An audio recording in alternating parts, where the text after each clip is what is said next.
ભારતના બંધારણના ઘડવૈયા ડોક્ટર બાબા સાહેબ આંબેડકરનું સંસદમાં અપમાન સંદર્ભે આમોદ મામલતદારને આવેદનપત્ર પાઠવવામાં આવ્યું. હાલમાં ભારતનું સંસદ સત્ર ચાલી રહ્યું છે અને સંસદમાં અત્યારે સંવિધાનનો 109મો સુધારો કરવા અંગેનો ખરડો લોકસભામાં રજૂ કરવામાં આવ્યો છે અને સંવિધાનના સંશોધનના ખરડા ઉપર સંસદમાં ચર્ચા ચાલી રહેલ છે. આ ચર્ચા દરમિયાન ગતરોજ ગૃહમંત્રી અમિત શાહ દ્વારા વિશ્વ વિભૂતિ બહુજન મહાનાયક ડોક્ટર બાબા સાહેબ આંબેડકર વિશે અપમાનભર્યા શબ્દો બોલનાર ગૃહમંત્રી અમિત શાહે સાંસદમાં બાબા સાહેબ અંગે અશોભનીય અને બેહુદી ટિપ્પણી કરી અપમાન કર્યું છે.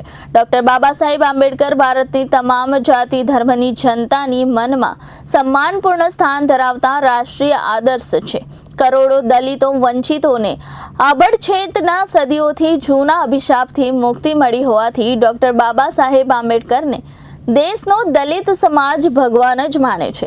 ગૃહમંત્રી અમિત શાહે ડોક્ટર બાબા સાહેબ આંબેડકર વિશે કરેલ અશોભનીય અને બેહુદા નિવેદનને કારણે આમોદના વાલ્મીકી દલિત સમાજમાં રોષ ફેલાયો છે.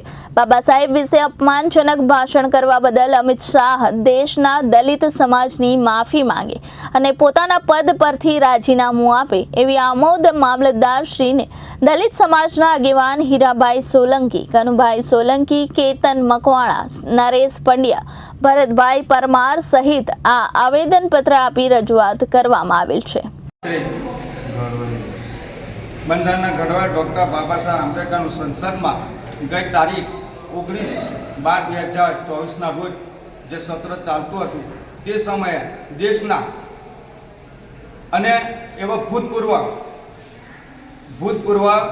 તડીપાર એવા સંસદની અંદર બાબા સાહેબ વિશે અપજનક શબ્દ ઉચ્ચારી અને બાબા સાહેબનું અપમાન કરેલ છે. આંબેડકર આ ફેશન બની ગઈ છે. આવા શબ્દ ઉચ્ચારીને બાબા સાહેબનું હરહરતું સંસદની અંદર અપમાન કરેલ છે. તો મારું આપણા માધ્યમને જાણવું કે આ દેશની અંદર ગૃહમંત્રી શ્રી પોતાના પદ પરથી રાજીનામું આપે અને દેશની માફી માંગે. ને તો આજે કરોડો લોકોનું આજે આ દિલની અંદર જે વસેલા ભગવાન અમારા છે બાબા સાહેબ માટે આપને અમારી વિનંતી કે તમે તાકીદે રાજીનામું આપો અને દેશની માફી માંગો. નહીં તો ના છૂટકે ભરૂચ જિલ્લા, આમોદ શહેર, જંબુસર અને અંકલેશ્વર દરેક દલિતો ઉગ્ર આંદોલન બનાવશે. એમાં મીનમત કંઈ છે નથી. જય ભીમ, જય Bharat. Bureau report Janadesh news Bharuch.